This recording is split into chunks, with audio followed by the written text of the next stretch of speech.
Hey YouTube, today I'm going to be doing a deck profile on my other main deck that I usually will be running at locals. If not this, it'll be Messiah. And occasionally I'll also bring the Gear Chronicle deck along with, I don't know, just for fun, because I just like playtesting that deck. It's like, anytime you want to put yourself to the test in terms of your ability to play the game, you gotta run Gear Chronicle. You gotta play Gear Chronicle, man. It's so fun in Standard.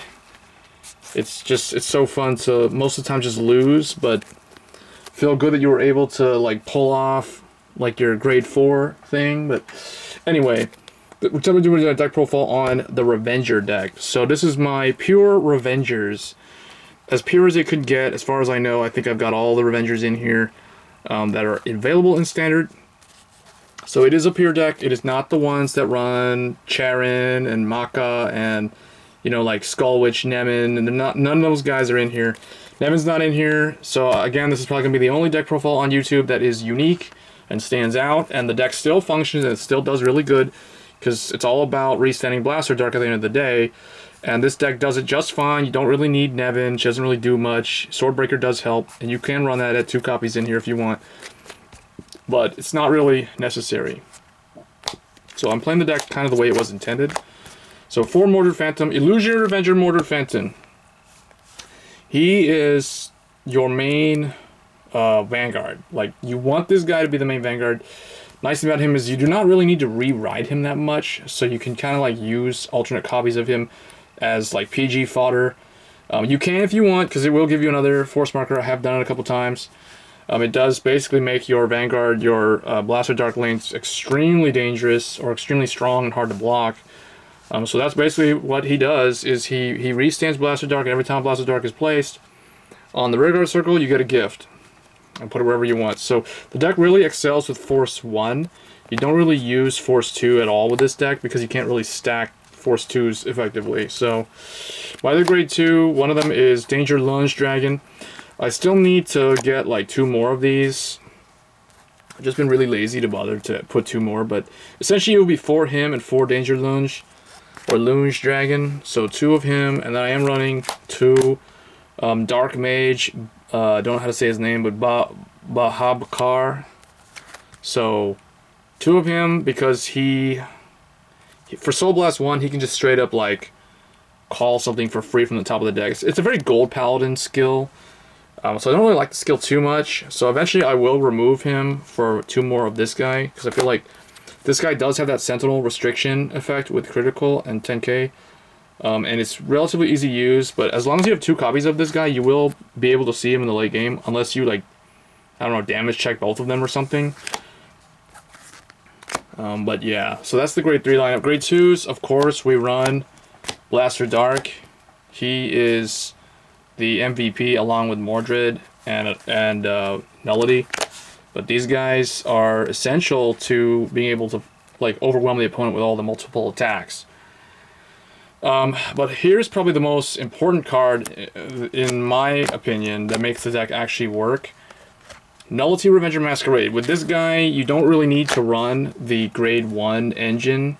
You can still do it. A lot of people do. Like the top decks that you'll see at Worlds that are going in as Shadow Paladin will be running Nemen with Swordbreaker along with this guy. To mill as much as they can so they can check the triggers on the drive check and the damage check. So for max consistency, yes, you would run those grade 1s, but like in local play or just for fun like this, it doesn't really matter. So, but you do need him because he is so essential to making the deck work. He essentially searches Mordred or Blaster Dark, and you have to retire a rearguard. So the nice thing about him is if you ride him on turn 2, and you have no rearguards out, you use his effect and you can get one into your hand for free. You check top 7, unless you're unlucky you don't get either one, but if usually you'll get one or the other, and then you get to add it for free. So very nice skill, very important skill. And also when he attacks a Vanguard, as a Vanguard or Rearguard, he gains 3k power, so he can swing 13 to a Force Vanguard without a booster. That's really nice. So very, very important card. The other grade 2 I'm running is the Revenger. Barrier Troop Revenger Dorant. He used to be that grade 1 that worked with Blaster Dark Revenger. So he essentially replaced Maka. He's not as consistent as Maka, so in terms of a competitive build, he's probably not good, but I just wanted to play Revengers. I'm the guy who likes like the playing the deck the way the developers wanted it to play. Then I'll tweak it later on. So this is what I'm running. So run 3 Dorant. He's good because he does draw you a card if you've got Claudus on the field. So I like that interaction there. And he gets 10,000 power. So he'll get 10,000 power when you use his on-place effect, regardless of whether Dorant's on the field or what's his name, Claudus is on the field or not. So we run 3 of him. For grade 1s, we run 4 Transient, Revenger, Masquerade. So Transient and Nullity are the 2 most important, like, Revengers along with Mordred. Those are the 3, like, this is the grade 3 Revenger, grade 2 Revenger, grade 1 Revenger. Like, the main engine along with Blaster Dark that makes Blaster Dark work. Do all the magic, basically. So these are the guys that make the magic happen. So you gotta run 4 of him. And then 4 Claudus, because he interacts well with Dorant, and he can essentially refund his own skill. So you get to draw at the end of the turn. If you have a grade 3, you can counterblast, put him in the soul, draw a card, so he replaces himself, and you can countercharge once. So you can basically replace him with a card for free, for no counterblast, because he'll refund the counterblast. So, but you do have to have the counterblast, though, to pay, otherwise you can't use the skill. That's how they balanced it out. And then 4 Wily Revenger mana. People are saying this is terrible. Yeah, but it's a Revenger, so we're running it.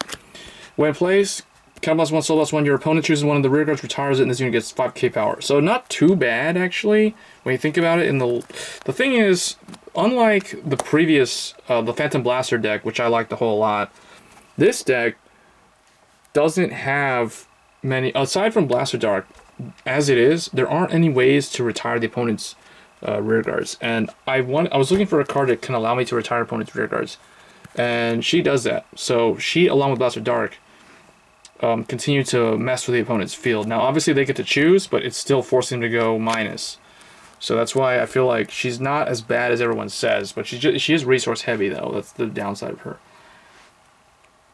And then the last 2 grade 1s could be anything you want. I'm running Blaster Dagger as my tech choice because he has that on-hit pressure where if he hits, if the attack or the attack he boosted hits a Vanguard, you can put him in the soul and your opponent has to retire one of their units. So along with mana, just more retire power, because without Phantom Blaster Dragon, now you could run Phantom Blaster Dragon instead of these 2. So you could do that as well. But without him, you just don't have many ways to retire the opponent's field, and I want the opponent to retire their rear guards. So that's kind of the playstyle that I'm going for with these tech choices here. So the trigger lineup is the most expected one for McLear. Too bad he's not Revenger McLear, but I do have Grim Revenger though.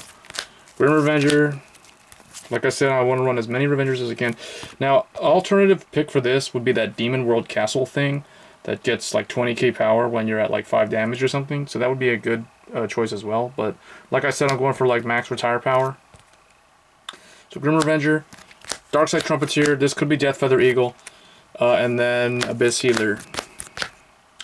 And the starter is the Revenger starter. A lot of people don't know that the Revengers have a Revenger starter. Usually I see a lot of people running Full Bow because he's a trial deck and they didn't bother to get this guy. But this makes it like I said in the beginning, this is a pure Revenger build. So that's the deck, and it functions just fine. It's perfectly fine. It gets its Shadow Paladin, reputation of doing what it does. Attack with Blaster Dark, retire stuff, go Twin Drive if they have no rear guards early, because they don't want you to retire stuff, and it just does what it does. Mordred makes him stand up, all that stuff. So, and Danger Lunge swings for games. So, let me know what you guys think in the comments of Revengers. I will update on Shadow Paladin. I will be building Claret Sword. I will be building Last Card Revan and the Dragonic Vanquisher. So if you want to see unboxings, you expect to see unboxings of that booster set. I don't think I'll be doing Bermuda Triangle though. I think I'm going to be skipping out on them this time around. Because I don't have the draw PGs, and those are really hard to come by right now. So I'm not going to bother to build Riviere without the draw PG. So let me know what you guys think in the comments below, and I will catch you guys in the next one. Thanks.